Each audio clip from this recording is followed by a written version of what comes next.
Okay, hello everybody, and thank you for coming along. We're living in very difficult times, aren't we? And it's really great actually to be at a hacker camp. And I want to, before I start, I want to thank the Bornhack team for putting this on in such a difficult year and going through all the difficult stuff with the authorities and whatever.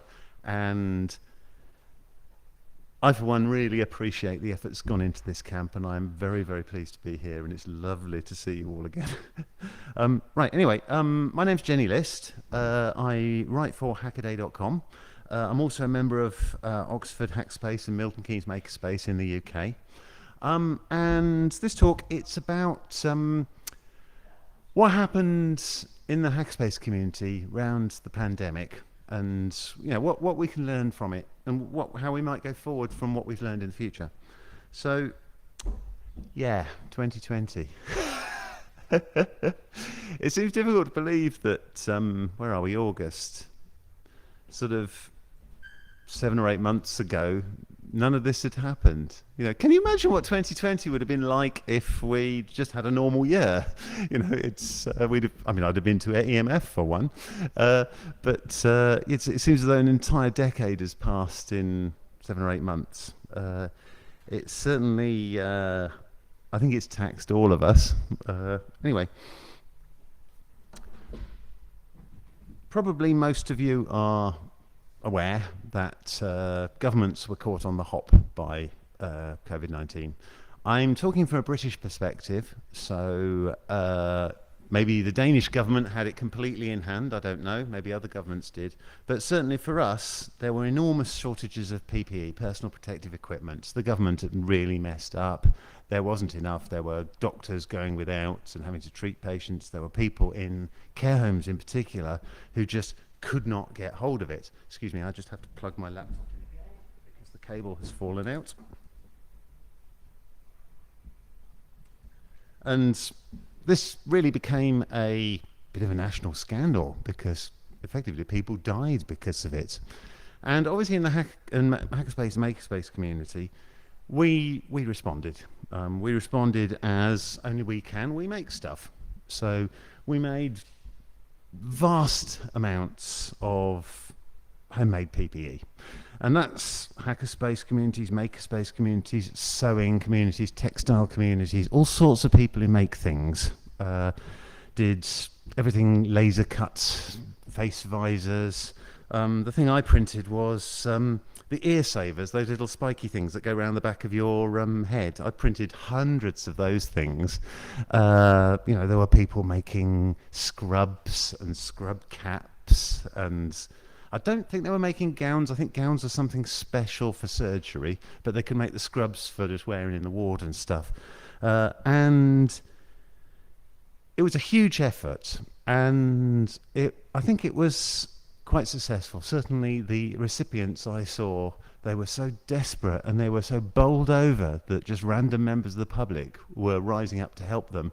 And I remember a conversation a friend of mine had where she got through to the supply department, and they went through all the stuff about what they were offering, what the spec was, and all that kind of stuff. And then she gets to the end, and the supplies guy, well, send your bill to whichever the thing. And my friend said, no, this is free. We're making this and donating it. And there was a long silence. I think the healthcare community were really rather bowled over by it. In the UK, it was all on a fairly local basis. So, for instance, we were dealing with our local hospital in Oxford. We were dealing in Milton Keynes. It was actually one of the doctors' practices there's a bunch of them all under one sort of overarching administration. And one of their doctors approached us, and we coordinated it through him. So we supplied a lot of face shields and things to a lot of the doctor's surgeries around Milton Keynes. The picture there, it's from my MK Makerspace friend, Christoph. That's actually packaged up face shield bands. They're 3D printed, and you hang a cut sheet of acrylic, is it? One of the plastics off the front to make the face shield. And those are bagged up. I think in there's all sanitized, and I think in all there's also one of the ear saver bands as well. And I don't know how many we supplied, but it was certainly in the significant number of thousands. You had everybody in MK who owned a 3D printer was banging out these things at home continuously for about a month or more. So it was a hell of a lot of stuff.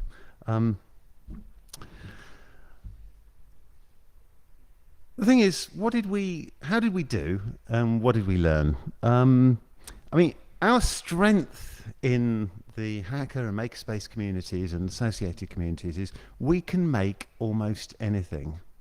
I mean, it's kind of weird because we take it for granted that, you know, if you want something within reason, you can make something. I mean, people associated with our communities make everything from sort of satellites, people are making silicon chips, people are making things you used to need rocket budgets to pay for, and there's nothing in our community we can't make. So that was our strength. Where it doesn't work quite so well is we don't manufacture well. We can make stuff, but manufacturing, we're not really geared up for it. So for instance, here's me making the bands around the back of the neck. That's actually quite a simple one-piece of plastic. If I was gearing up a factory to do it, I would probably, I'm guessing, injection mold or something. I'm an electronic engineer, not a production engineer, but I would guess I'd injection mold, and I would be turning them out sort of once a second or whatever. But I was 3D printing them. It took my Creality Ender 3 Pro about an hour and 45 minutes to print 5 of them. And running all day, I printed an impressive amount. The fact is, what we needed at the time was simply, we just needed them to be made. And it wasn't the quickest way to make them, but it was the only way we could make them, so we made them. But under no circumstances is it what you call an efficient way to do it. So while we're good at making stuff, there's a difference between making and manufacturing. And it's something we've got to understand. We also have a huge culture of individuality. So everybody goes their own way. I am the genius engineer. I know this, you know, I can do this. And so we had a lot of duplicated effort. I know there were quite a lot of different, very similar designs for masks or whatever other thing people were making. Some of them were better than others. Some people, despite that one is better, I'm sticking with this one because I designed it, that kind of thing. There were a lot of sort of turf wars and stuff. And a lot of the same ground was gone over by more than one group. I mean, it's inevitable when you've got a group of disparate people, this is going to happen. There were also many duplicated forms of communication. I mean, there was, you use all Slacks and Signals and Facebooks and God knows what else, Telegram, WhatsApp, and they were all different things. And I had friends who were worn out because they were constantly following about 6 or 7 different forums and conversations, basically going over the same topics, but different people. Oh, I'm on that WhatsApp group, I'm not on the Signal group or the Slack group or whatever. And, you know, oh, I'm with that lot, we're on this, we're not going in with you on that. And it sapped energy from people who should have been coordinating, making stuff, just dealing with all the communication. So that, we could learn from that. There was a lot of effort that was put into work that was very well-intentioned but not entirely useful. So, for instance, one of the big things early in the pandemic was that we would need millions of ventilators. And a lot of hackers said, okay, I'm going to design a ventilator. And I think any of us could design a ventilator. I could design a ventilator. It might even be a ventilator that works. But the trouble is, when you're hooking somebody up to a ventilator, you're actually on a machine that's keeping them alive. Now, I can make things. Would you trust me to stick a tube in you to keep you alive?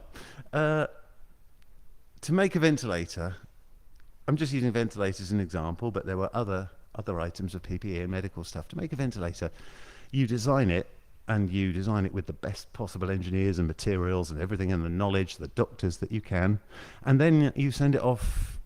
I don't know how it works because I'm not in that industry, but there will be a lot of medical trials and labs and tests and everything. There will be things I can't even imagine as an electronic engineer, and it probably takes a lot of dollars and quite a lot of time before you get a stamp on it that says you can sell this to hospitals and they can plug patients into it. But there were hackers coming up with some really, really clever ventilators that would have done a really good job, and some downright lethal ideas. This will work as a ventilator. I mean, I'm not going to go into details, but there were ones where that will poison the patient, that will give them an infection, that will not give them enough oxygen, all these kind of things. And a lot of effort was being put into that, and that effort should have been put into stuff that would have actually helped. And so that's one of the things that's another thing we can learn. Then I'm afraid there were some egos involved. I mean, if you were involved in the PPE thing, you'll have had, different groups, and we're not talking to that group. We're in competition with that group. We're the only ones who do this. We're the only ones who do that. And there were probably in the UK there were about various different groupings doing things, and you were either with them or with them, and that lot didn't talk to them and so on. And I hope I am not going to annoy anybody by saying this, but yes, it happened. And fortunately, in MK, we managed to stay out of it. We were dealing with our local GP surgeries, and we just got on with it. And so it went well for us. But I know in some places they were more interested in who was doing it, going after sort of the glory, than they were in just getting the damn things into the hands of the medical people. And finally, funding and supply chains became saturated. I never counted them, but at one point there were loads and loads of different crowdfunders. So-and-so is doing this, so-and-so is doing that. And they're all basically doing the same thing. But somebody's going to give to the crowdfunder in MK. They're not going to give to the one in Luton or in Oxford or wherever. It became the point where nobody would make any money from a crowdfunder because there were just so many of them. I think that's held people back. There were certainly some groups I saw that were desperately trying to make this stuff, but basically ran out of money. And you can't expect something like this to be on the personal resources of the people involved, because ultimately we're all charitable, but the fact is somebody can't basically spend all their savings on something like this. It's not fair, and particularly when they're putting in the amount of time that was put in by quite a lot of them. And also supply chains became exhausted. There was a point where suddenly you could not get your hands on PETG filament for love nor money. And I think the price on PLA and PETG went right up. And I believe it hasn't come down. I may be wrong, but I seem to remember it was beforehand, in the before time. It was about 15 quid a kilogram on Amazon for a just normal roll of PLA. And I think it's somewhere above 20 quid now, about 20 quid. I haven't bought one, but certainly last time I looked it was about that kind of ballpark. And there was a period where you just couldn't get it. And I know people were turning the place over to find, was it acrylic sheets, the see-through sheet for the visors. There were problems because everybody was after the same thing. Excuse me.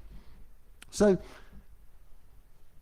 now that the industrial supply and the healthcare supply has kicked in to a greater or lesser extent, unfortunately in the UK, as is the wont of the UK governments, they maybe didn't do the best job they should have done. They decreed from on high that PPE made by non-recognised manufacturers could not be used because it didn't have the right certifications and all that kind of stuff, despite the fact we had the certifications for the things we were putting in. I can't remember the exact rule, but there was some rule they put in. And they did that, so we suddenly had to basically stop. But unfortunately, they didn't have the supplies to supply the people. So we stopped because we would be prosecuted otherwise.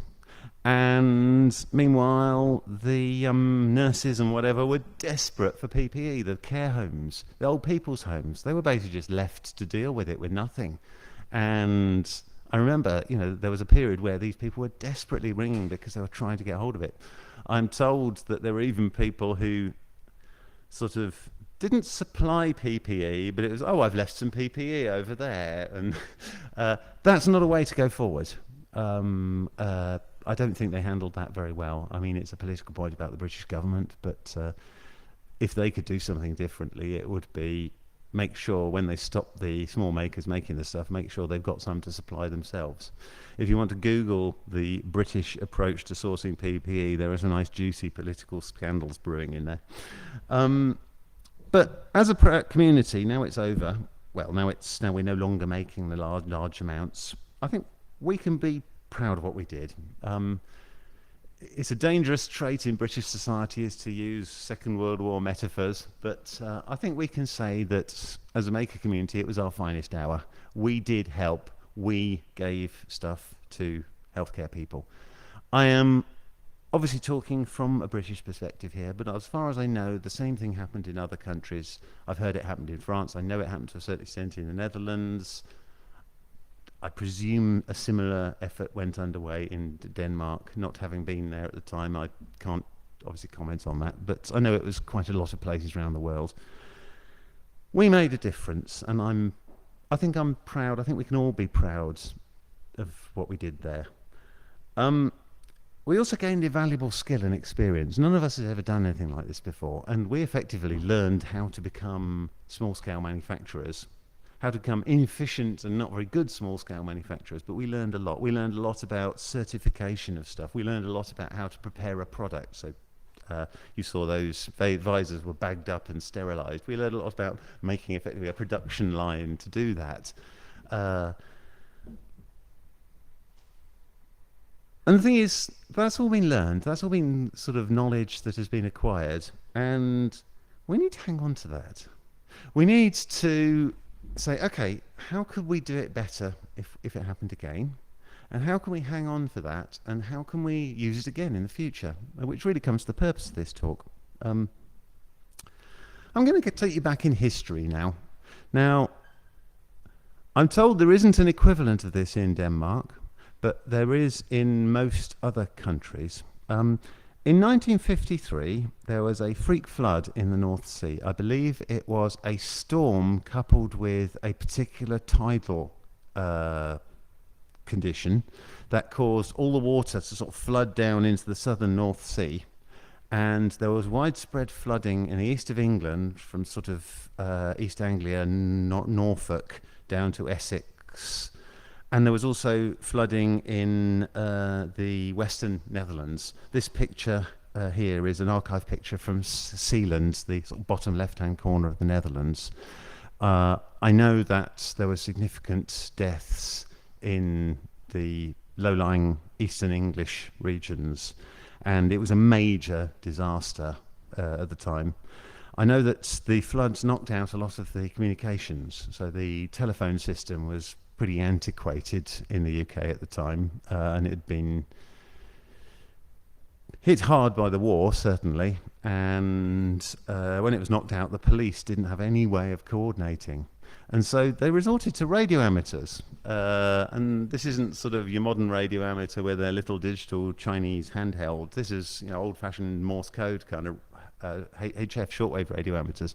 And the radio amateurs did a very good job, and afterwards they came together as, look, we learned how to do something here. This might happen again. Let's hang on to that. And they formed a thing called RayNet. Now, RayNet is, I think it's Radio Amateur Emergency Network or something like that. And they train for disaster operations. I mean, you'll see them doing, sort of communications for fun runs and all sorts of mundane things as training exercises, but they're there for in case something like that happens again. It's a model that has been exported all around the world since 1953. So, for instance, the Puerto Rican earthquake, I believe the American equivalent was helping there. And every now and then when there's a natural disaster, a volcano or a hurricane or something like that. Actually, no, it wasn't an earthquake in Puerto Rico, it was a hurricane, yes. When there's a hurricane or a volcano or something, you'll see a bulletin, stay off this frequency, they're using it for emergency work. And so it's a very successful model of, we learned something from this, let's hang on to that and build it.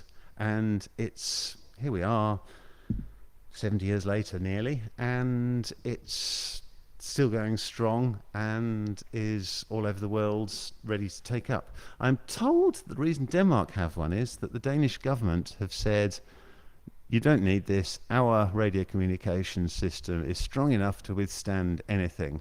To which my response is, what could possibly go wrong? But I am not a Dane, so I cannot really comment. um, so I'm sort of sitting here thinking, how do we hang on to this? How do we sort of keep this going? How do we do a RayNet? And I came up with a few sort of things of, what would we want to do from this? And I'm going to read them out. To bring the flexibility and small-scale manufacturing strength of the hacker-maker communities together where necessary in response to emergencies. In other words, to be able to do this again, to retain that ability. And then to provide organised hacker-maker support to events, communities and community projects by way of training and preparation. So that means have an organised group analogous to RayNet, where I am part of the, let's say, hacker emergency response, whatever you want to call it, and I know that we're going to come together and let's say we're going to do something as a group training exercise as part of, I don't know, setting up a hacker camp or doing something for a community group or whatever things we can find to help keep those skills of working as a team, of making things, keep them active. So if there was another emergency or another pandemic, we know we're already a team, we can just spring into action, right, we know what we're doing, here's the thing we're making, here is the thing we're doing, we're just going to get on with it.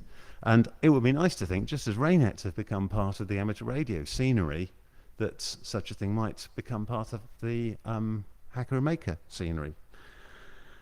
And the last one, to bring together the ingenuity and curiosity of our communities to create ready-to-go solutions to likely emergent problems, which basically means a lot of our time was spent designing the face shields, the masks, the bands, whatever we were making. And there are some things where if we had some likely scenarios, things we knew might well happen, we could then try to design things and have designs ready to go. So in the case of a pandemic, okay, we've had the experience with a pandemic. In the case of a pandemic, we might say, right, here is the face shield that we are best able to build. Let's make sure we have enough knowledge, ability, and even materials in hand to make some of these if we need to. And I'm sure that, there could be a lot of brainstorming about what in-house knowledge and designs would need to be socked away. But I'm sure that our community could come up with a plan so that, a flood has happened. Here is what they're likely to need. Here are the designs. Let's get making, that kind of thing. What are we not here to do? Now, this is a Hackaday piece I wrote a few years ago. And it was in response to spending a night in a hotel room, and the hotel was full, and I was actually given the adapted room for people with a disability. And of course you're lying there and you're looking at the different features of the room and you realize, oh, well, they haven't done a very good job there. This feature hasn't been very well implemented. I am an engineer, I could fix it. And you're imagining how, I would design it like that. And then at which point you think, hang on, I have fallen into a trap. I have fallen into the engineer savior trap, where I am an engineer, I can go in and sort out the problems of somebody less fortunate than myself, and this overwhelming smugness takes you over. I am such a good person. And of course, what you're actually doing is you're muscling in on somebody else's knowledge and applying your own ideas, rather than either listening to them and fixing the problems they want fixing, or helping them to fix their problems their way, or just standing back and letting them talk and speak. Effectively, you're speaking over people. So in this case, by emergency response, I'm looking at this and I'm thinking, if this were to happen in our communities, it needs to be something for our emergencies. It needs to be something for emergencies that affect us. So things like the 1953 flood, things like the COVID-19. It shouldn't be, we're here to fix the emergencies of, say, a famine in a developing country or something like that. We all want to help. Our best bet to help something like that is to donate to agencies that do it the right way, don't go in as a white savior, and who work with the people concerned. If you want to do hands-on stuff as an engineer or a hacker maker to do that kind of thing, there are even organizations you can join. I believe Engineers Without Borders is an organization. This idea that I'm talking about is not there to become the engineer savior. It's there to provide solutions for things that affect our communities. There are other ways to achieve help for disasters in other parts of the world or to other people. So how would you do this? Now, I'm not setting myself up as somebody who's going to do this. I'm also not setting myself up as a guru on this. I worry that you're going to get people saying, oh, I single-handedly saved the health service with all the work I did. I didn't save the health service. I was a very, very small cog in somebody else's machine. And this is my observations of what happened, but it's not my expertise as the person who saved the world. It's a case of I sat there printing these ear things, these ear saver thingies, and I was observing people. So this is very much my personal sort of, how would I like to see this done? And the idea is to set people thinking and see if anybody takes the bait and takes this kind of idea forward. So use RayNet as a model. RayNet works, see how RayNet works, see how it is organized, and shamelessly copy it. If it works, don't reinvent it. I'm guessing that something like this would have to be an entity, something like a charity or non-profit company or something. I don't know how these things work, but you'd probably need something for legal liability. I would say very clearly a national organization rather than an international one, because herding hackers is bad enough locally. Herding hackers internationally would be an absolute disaster. The advantage you get from this is centralization of all the things that were duplicated. So I've got funding channels here. So instead of 50 or 60, hundreds crowdfunders, have one funding appeal, have one clear message, have one set of relationships with sponsors. Because if you're a big organization, you can attract big sponsors. You can talk to the right people. There are people who know what they're doing with that. The people, I probably wouldn't know how to approach the sponsor, but I guarantee you there will be people who could. And similarly, the certification and design stuff. Certification is a hardcore thing. It's something I know nothing about, but yet again, in our community, there are people who know this. Why have lots of little hackerspaces struggling with certification, where somewhere in our community, there's probably somebody who is a medical engineer and does it for a living? This is why centralization, you access so much broader array of resources. And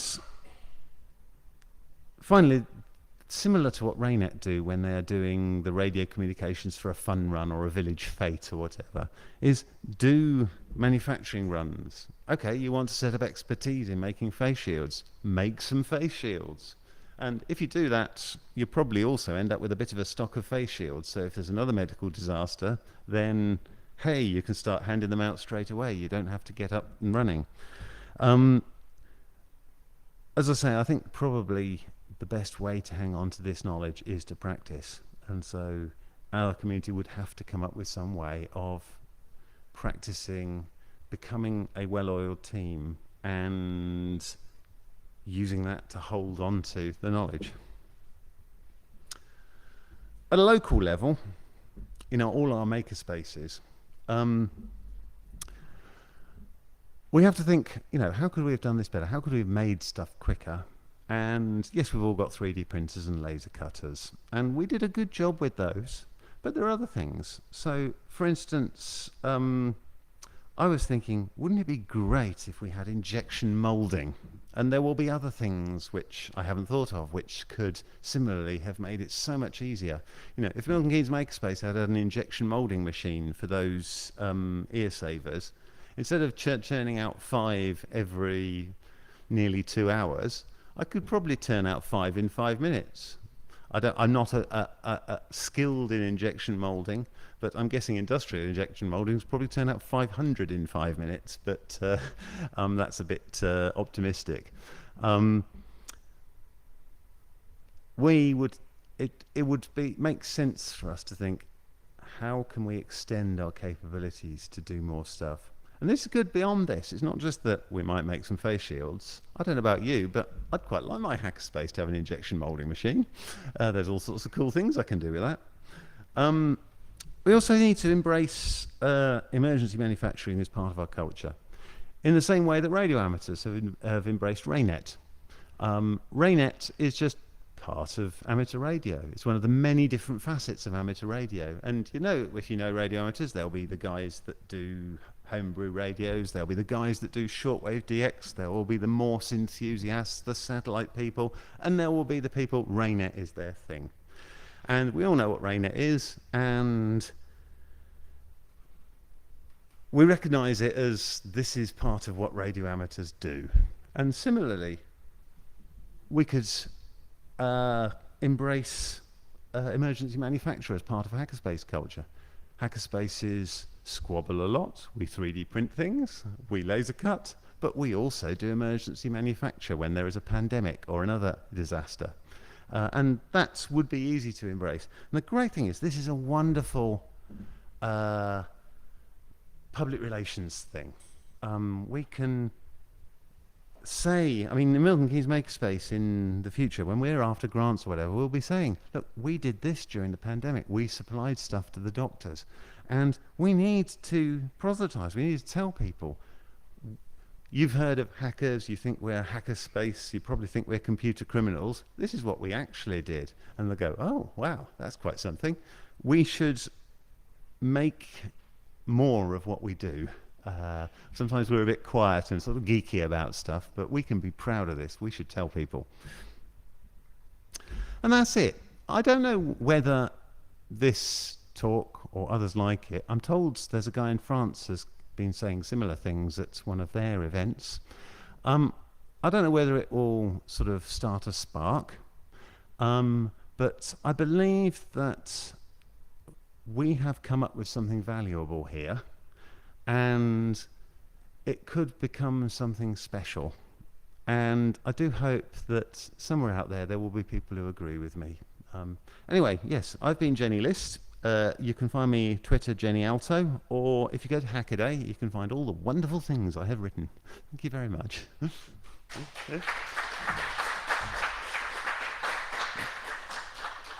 Now, do any of you have any questions? Hello.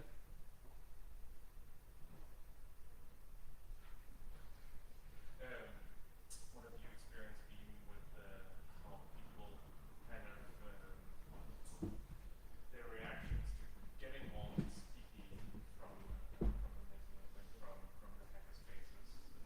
I've kind of seen that a lot of a huge part of it has also kind of been that the motivating part of it, seeing that some physical person actually supported them in their work.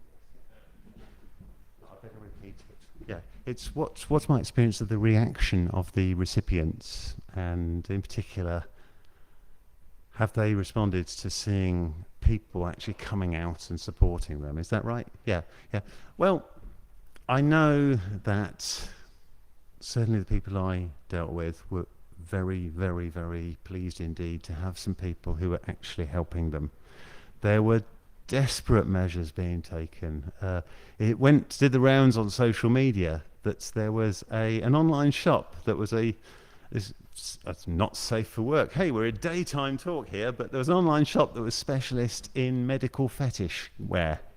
And alongside all the sort of instruments, they also had a stock of scrubs. And they actually got a call from a major NHS hospital asking to buy all their scrubs. And what they actually did was said, no, don't buy it, have it. And they basically penned a very snotty letter saying, look, you shouldn't have to leave hospitals in a position where they have to approach fetish shops to get stuff that the government should provide. So I know that certainly, I mean, I supplied directly doctors' surgeries and old people's home, and they were so chuffed. And they were absolutely bowled over that it was, we weren't demanding payment. I mean, hell, we could have made a fortune. We could have written bills, you know, like, okay, there are some scandals at the moment about associates of our Conservative government having been given multi-million pound contracts which delivered worthless face masks. You know, we could have written some great bill and they would have probably paid it. They were so desperate. But we're not in that business. We were there to get the stuff in the hands of the people. And they couldn't believe it when they happened. Then when that happened, they were bowled over, and that wasn't why you did it. You don't do it to have a sort of a nurse pat you on the back or something. You do it to get the stuff. But then again, it was great to see that they were that our intended customers were pleased with what we were doing. Yeah. Anybody else? Hello.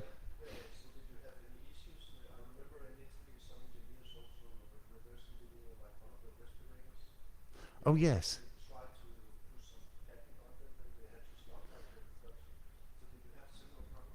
I didn't encounter that. I don't think anybody was making something protected by IP. I think the face mask thing was, I believe it was a Joseph Prusa design. Am I right? I think it was started as a Joseph Prusa design, and then it was sort of modified and made better and iteratively improved. So obviously Joseph Prusa had made it open source. I know the thing around the back of my neck was open source. As far as I am aware, it was some hospital researchers. They needed people. They needed those valves here and now. They didn't need a six week waiting time from the States, so they just printed them. They're hospital researchers. They know what they're doing. Hackers and makers probably don't. I think I may be wrong, but I think I'm right in remembering that the medical devices company got so much bad publicity they backed down on it. Did they? You would have to Google that. I'm kind of remembering this. Yet again, it's the whole. This 6 months has been a decade long. But no, I was unaware of anything like that. But it was because we weren't going into very IP protected environments. I mean, pretty much everything we were doing you can actually download from Thingiverse or GitHub or whatever site it is on. Yeah. Anybody else? Gosh. Well, thank you very much, everybody. Thank you for listening. Thank you for being a lovely audience. And thank the video guys. They put in an enormous amount of work here. Thank you.